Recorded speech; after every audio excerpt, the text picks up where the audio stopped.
Welcome to BigBossBattle.com. My name is Removal Sanity, and today I'm looking at Immortal Redneck from developer Crema, and this is on the Xbox One X. So what is Immortal Redneck? The best way to describe Immortal Redneck is that it's a rogue-like first-person shooter with RPG elements. The game did rather well on PC and has finally been ported over to console. The premise of the game is remarkably simple and a little bit insane. You are a redneck out having fun in the deserts of Egypt on a quad bike when you crash, and somehow you find yourself stepping out of a sarcophagus covered entirely with bandages. Now this is a rather strange version of Egypt, as there are three big pyramids sitting right in front of you.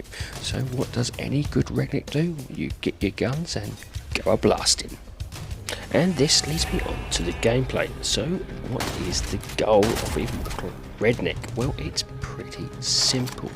You have to get to the top of each pyramid and kill the boss at the very top of the pyramid.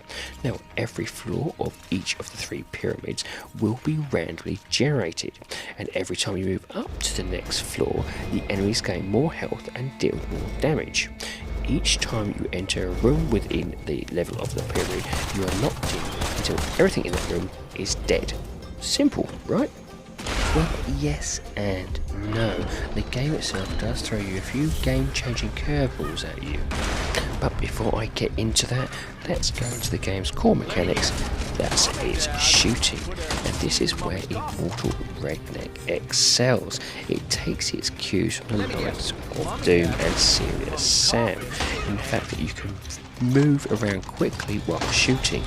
Sprinting sends you hurtling across the map, whilst a sprinting jump can hurl you a considerable distance. Climbing in this game is really easy too, and there's zero fall damage, so you can throw yourself around the environment with careless abandonment. Which is good news too, as there is a variety of rooms that push you to make use of its vertical and floating platforms. So what about the controls? Well, I found the controls are really tight and responsive, and it's definitely good in terms of its precise and actual pinpointing where you wish to shoot. A bit like similar to Doom, but I do found this was a really satisfactory control system. At no point did I feel like I was just waving my gun around badly. Every time I aimed at something, I knew exactly where I was aiming at and where I was aiming for.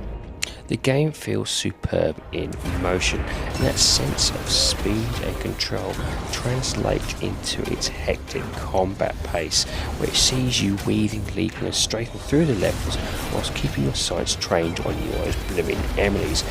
Cover is also important. Do not try and think this is an easy, simply just straightforward shoot 'em up. You will need cover, as you are consistently throwing a barrage of foes in your direction, mixing from ranged goons to melee fighters in order to force you to move all the time. This creates a breakneck pace in terms of where you have to always be on the move and looking for cover at the same time, trying to destroy the enemies in that room as quickly as possible. Now, once you have killed enemies, they will drop a large variety of gold, an average amount of ammo, and very rarely little packs of health. So keeping an eye on your health meter is a good idea, as you are going to die. When I mean you are going to die, you are going to die a lot. And this is where its roguelike elements come into play. Now, once you have popped your clogs, you are basically resurrected. You are step out of your sarcophagus again, but this time you have a large variety of gold you have accumulated. From here, you step over to a little hub, and you can spend this gold onto a literal skill tree, and this can be spent on permanent stat upgrades, increasing things like health, attack values, speed, gold pickups, critical hits. Now, as you buy more and more things, the tree grows, and actually the tree grows in the map as well, which is a nice visual touch, but also upgrades become more expensive. Immortal Redneck is a game about slowly building up your stats in order for you to stand a better chance at making your way through towards the boss. Now this may seem as a bit of a grind, but don't worry, the game isn't completely harmless. At mid-pyramid bosses you can unlock medallions which you can then purchase and equip in order to start from that level again rather than from the bottom. Now, besides permanent stat upgrades, you can also buy different classes that come in the form of Egyptian gobs, and each of them has a variety of useful skills, passive abilities, differing stats, and their own starting weapons. For instance, Apis, he's a tank class. He moves around slowly, boosting huge defense and a brief invincibility stint. And he also has a special which lets you lug 4 weapons around instead of 3. So you actually start off with a minigun, a revolver, Uzi, and a grenade launch. Now that means he is a little bit slow, but it does mean that there's a lot more for you to actually push forwards with as your health is increased. There is a caveat though.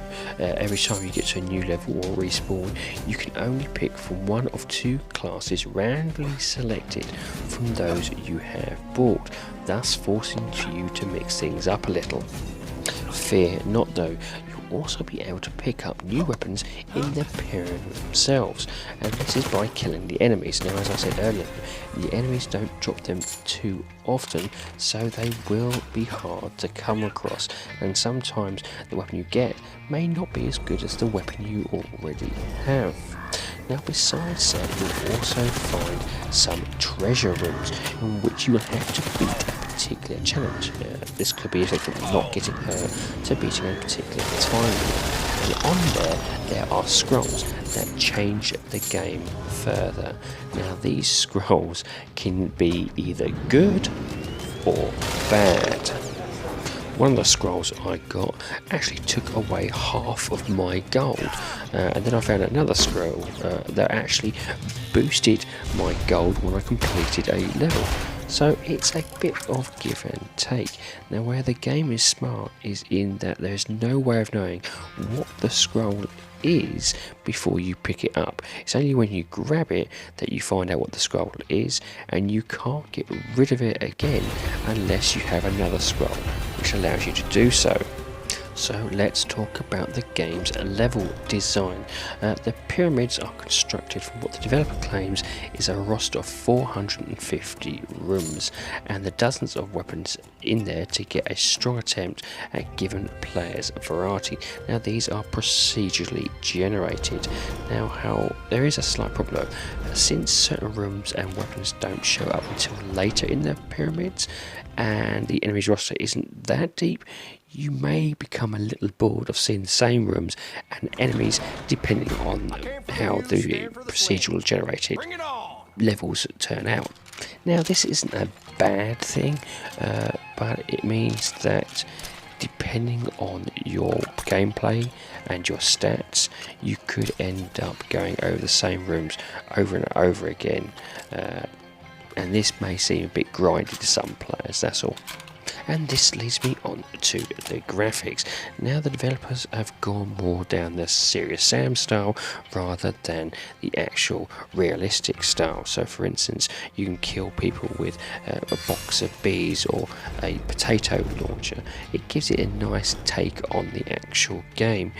Graphically, a bit of the actual artwork can be a little blocky, but I love the atmosphere inside of the pyramids. Each room has a different lighting, and the glow that comes off the lava and toxic slugs can surprise you as you're legging it around the map. The most decorative ones I saw was the actual skulls flying past your head. These are really good graphics. Everything was beautiful. It had a great frame rate and nothing seemed to falter. The draw distances was again also really good. The colour palette is beautiful, bright and sharp, and really pops off your screen. There was no issues when they had a variety of enemies in one go. Nothing seemed to slow down or no tears on the screen.